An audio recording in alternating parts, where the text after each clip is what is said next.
ધન્ય એકાદશી, એકાદશી કરીએ તો વ્રજ સુખ પામીએ.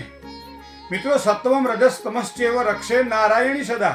તો અહીંયા 3 તત્વો ઉપર માં ભગવતીએ પ્રાપ્ત કરેલો વિજય છે. એ સાથે સાથે શરીરની અંદર રસે રૂપે ચ ગંધે ચ શબ્દે સ્પર્શે છે યોગીની. યોગીની એકાદશી છે આ. જેઠ મહિનાના આ કૃષ્ણ પક્ષની 11ને યોગીની એકાદશી કહેવામાં આવે છે. હવે પ્રશ્ન એ થાય છે કે યોગીની એકાદશી ક્યારે માનવી? કારણ કે બીજા દિવસના સૂર્યોદય પહેલાં તો એ 11 પૂરી થઈ જાય છે. સૂર્યોદય આવતો નથી, તો એ સૂર્યોદય વ્યાપીની ન હોવા છતાં વૈષ્ણવ સંપ્રદાય પ્રમાણે આગળની 3 ઘટી જો અહીંયા 11ને મળે ત્યારે 11 માન્ય ગણવી.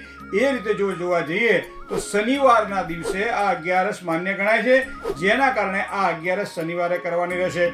સ્માર્ત માટે એમ કહેવાય છે કે સૂર્યોદય વ્યાપીની એકાદશી જોઈએ તો એ એકાદશી આપણને શુક્રવારના દિવસે મળશે. તો આ વસ્તુને ધ્યાનમાં રાખીએ.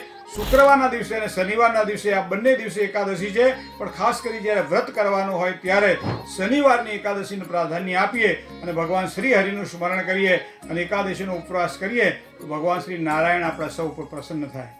જય ગણેશ.